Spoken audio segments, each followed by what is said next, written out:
신명기 1장 주석. 신명기는 모세오경의 5번째 책이다. 라틴어 성경에서는 듀테로노미움이라고 한다. 헬라어로 듀테로는 두 번째라는 뜻이고 노미움은 율법이라는 의미다.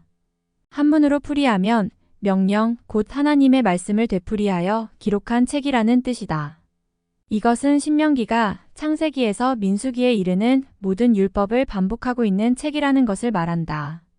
본래 신명기란 명칭은 신명기 17장 18절에 나오는 히브리어 율법책의 등사본이라는 표현을 헬라어로 옮긴 말이다. 이러한 명칭은 신명기가 모세를 통해 이루어진 일종의 두 번째 율법 제정임을 가리킨다. 첫 번째 율법 제정은 시내산에서 주어졌고 두 번째는 약속의 땅에 들어가기 전 모압 경계 지역에서 이루어진다. 신명기는 출애굽 1세대를 위한 제1법인 시내산 법전을 해설한 책으로 출애굽 2세대에게 선포한 제2의 법이다. 1장 1절. 이것은 모세가 선포한 말씀이니라. 민수기 36장 13절에도 나오는 표현으로 문헌의 저자 및 수신자, 주제 등을 밝히는 부분이다. 이러한 시작은 고대 문헌의 일반적 양식인데 신약의 여러 서신서도 이 같은 형식으로 시작된다. 한편 혹자는 민수기의 마지막과 본서의 시작의 같은 표현으로 본서를 민수기의 후편으로 보기도 하나 타당성이 없다. 숲 가까이. 숲은 홍해를 가리키는 히브리어 얌숲의 준말이다. 이스라엘 사람들. 가데스에서 가나안 땅을 주시겠다는 하나님의 약속을 불신하고 반항했던 출애굽 1세대는 전멸하고 여호수아와 갈렙 및 당시 20세 이하였던 자들과 광야에서 새로 태어난 자손들로만 재구성된 가나안 입성의 주역들이다. 1장 2절. 가데스 바네아. 가데스라고도 하는데 원래 명칭은 엠미스밭이다. 가데스란 명칭은 고대의 성읍들 중 성전이 있는 지역에 흔히 붙여진 명칭이다. 따라서 이러한 명칭은 곳곳에서 발견된다. 그러므로 출애굽 여정 중 주요 사건이 일어난 가데스를 특별히 구별짓기 위해 가데스란 명칭 뒤에 바네아란 말을 덧붙인 것 같다. 한편 이곳은 신지 아이엔광야에 위치한 오아시스 지역으로서 출애굽 중 모세가 제1차 정탐꾼을 파견한 곳이자 또한 반석을 쳐서 물을 낸 곳이다. 오늘날 이곳의 위치는 아인 엘 쿠데이랏으로 추정되는데 그 이유는 이 지역에 큰 샘이 있기 때문이다. 한편 고고학적으로 이 지역에서 발굴되는 BC 10세기 이전의 유물들은 이스라엘 백성들이 이곳에서 장기간 체류했다는 사실을 뒷받침해준다. 열 하룻길이다. 여자와 어린이, 가축까지 딸린 사실을 감안하여 하룻길을 약 24km로 잡을 때 호렙산으로부터 광야를 통과하여 약속의 땅 가나안의 남쪽 경계선인 가데스 바네아까지 통상 걸리는 여행길이다. 여기서 이 말씀을 통하여 주는 교훈은 하나님께 순종하였으면 11일 만에 도착했을 거리를 불순종한 결과 40년이나 소요했음을 상기시킴으로써 하나님께 불순종하는 것이 얼마나 무서운 죄악인지를 일깨워 주려는데 본절에 의의가 있다. 1장 4절. 아모리 왕 시온. 바산 왕 옥. 이 두 왕은 이스라엘의 가나안 진군을 방해하다 패망했다. 모세가 설교를 시작하기에 앞서 이들의 패망 사건을 언급하는 까닭은 가나안 입성을 목전에 둔 백성들에게 하나님의 언약의 신실성을 강조하기 위함이었다. 즉 아브라함과 이삭과 야곱에게 세운 언약을 기억하사 이스라엘을 약속의 땅으로 인도하고 계시는 하나님의 역사 앞에서도 그 어떤 강력한 적대 세력도 꺾을 수 있음을 시사하기 위함이었다. 1장 5절. 이 율법. 5장 1절 이후부터 나오는 직접적인 계명과 규례만이 아니라 1장 6절 이후부터 언급되고 있는 하나님의 모든 말씀을 뜻한다. 1장 6절. 호렙산. 이곳은 출애굽한 이스라엘 백성들이 하나님과 공식 계약을 맺음으로써 신정 국가로서 출범한 곳이다. 즉 하나님께서 친히 강림하사 이스라엘 백성들에게 신정 국가의 헌법격인 십계명과 각종 법규인 기타 율례들을 계시하신 곳이다. 이런 의미에서 이곳은 하나님의 산이란 명칭을 갖게 되었다. 1장 7절. 아라바이. 큰 강 유브라데까지. 하나님께서 아브라함에게 그의 후손 이스라엘 백성에게 주시겠다고 약속하신 가나안 땅의 계략적인 지경이다. 1장 8절. 여호와께서 아브라함과 이삭과 야곱에게 맹세하사.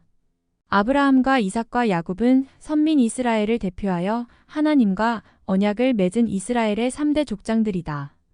이 사실에 근거하여 이스라엘은 여호와께 긍휼과 도움을 호소했으며 하나님 역시 이 사실에 근거하여 이스라엘 백성에게 당신의 은총과 보호 및 신실하심을 나타내었다.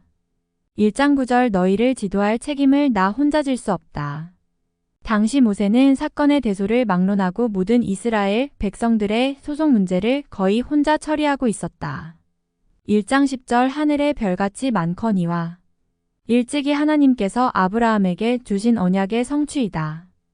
요셉의 초청으로 애굽에 내려간 야곱 일행은 70명에 불과했지만 출애굽할 때의 수는 성인 남자의 수만 60만 가량이었다.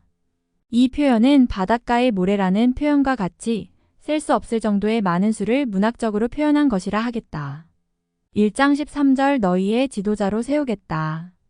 구체적으로는 천부장과 백부장과 50부장과 10부장으로 나타난다.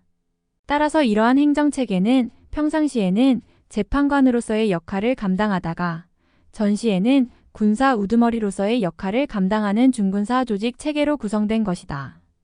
1장 17절 내가 들어보겠다.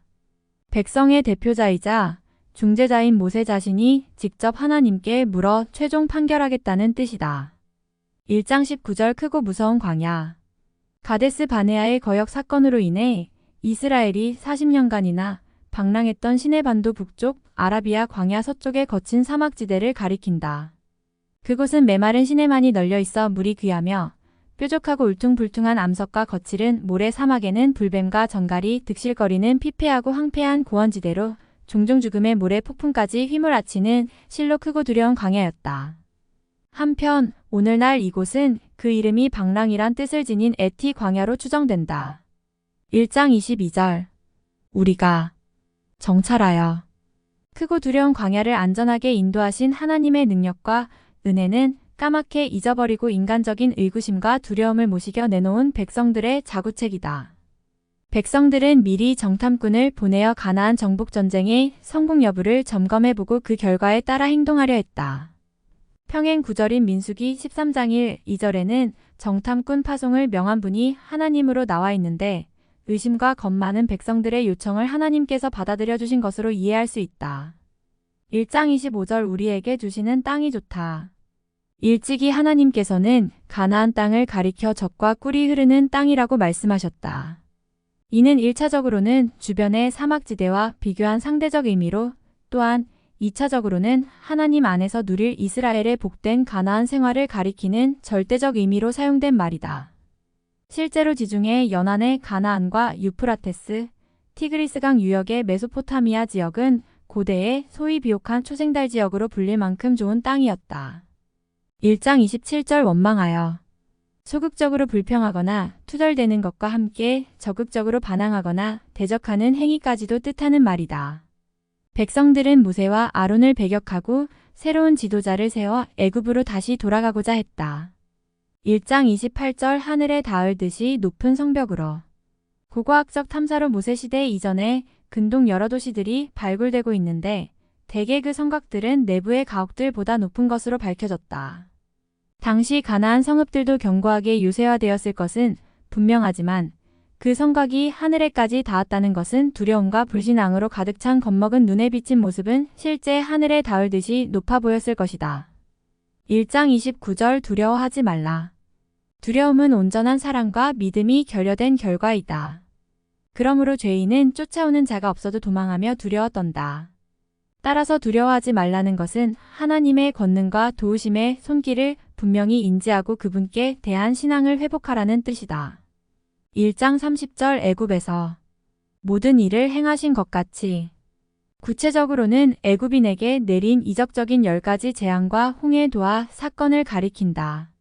1장 31절 사람들이 자기 아들을 아음같이 부모와 자식 간의 사랑을 비유로 들어 이스라엘을 향한 하나님의 자상하고도 한없는 사랑을 생동감 있게 표현한 구절이다. 예수께서도 이러한 표현을 빌어 자기 백성에 대한 사랑을 나타내셨는데 그러나 실로 인간의 사랑 가운데 가장 헌신적이고도 희생적인 부모의 사랑으로도 하나님의 큰 사랑을 완전히 묘사할 수는 없다. 1장 32절 아직도 믿지 않는다. 이스라엘의 출애굽 역사와 광야 여정의 역사는 하나님의 사랑과 은총의 역사라 할 만큼 매 사건마다 하나님의 풍성한 사랑과 은혜가 깃들어 있었다. 애굽 위에 내린 이적적인 10대 재앙, 홍해도와 사건, 불기둥과 구름기둥의 출현, 그리고 광야의 음식과 광야의 생수 공급 사건 등 진정 이스라엘을 향한 하나님의 돌보심과 사랑은 어린 새끼를 돌보는 어미새의 사랑, 바로 그것이었다. 그러한 모든 일들을 직접 체험했음에도 불구하고 모세가 그러한 사실을 상기시켜줌에도 불구하고 백성들은 불신앙으로 귀를 막고 두려움으로 눈을 감은 채 도무지 여호와 하나님을 믿지 아니했던 것이다. 1장 34절 너희의 말. 불신앙적인 열정 탐꾼들의 보고를 들은 백성들이 밤새도록 울부짖으며 차라리 죽는 것이 낫겠다는 망언과 함께 애굽으로 돌아가자고 소리친 것을 뜻한다. 1장 35절 이 악한 세대 사람들. 애굽과 광야에서 행하신 하나님의 이적을 친히 목도하고도 오히려 인간적인 두려움에 사로잡혀 하나님을 원망하며 반역한 당시 20세 이상의 사람들을 가리킨다. 1장 39절 선악을 분별치 못하던 너희 자녀들. 도덕적으로 무엇이 옳고 그른지 판단할 수 있는 능력이 부족했던 어린아이뿐 아니라 당시 20세가 되지 아니했기 때문에 이스라엘의 반역 행위에 대하여 성인으로서의 법적 책임이 면제되었던 자들을 뜻한다. 1장 42절 내가 너희 중에 있지 않으니 즉 여호와께서 이스라엘 백성들로부터 도우심과 보호의 손길을 거두어 들이셨다는 뜻이다. 그러므로 그 결과는 백성들이 무슨 일을 경영하든 실패와 좌절이 있을 뿐이고 그들이 시급히 해결해야 할 최우선적인 과제는 다시 하나님과 정상적인 관계를 회복하는 일이었다. 1장 44절 출애굽 후 이스라엘이 당한 최초의 패배. 1장 45절 통곡했지만 이스라엘 백성들의 통곡은 전쟁에서 무참한 패배로 인한 통곡일 뿐 진정한 회개의 통곡이 아니었기에 하나님께 상달되지 못했다.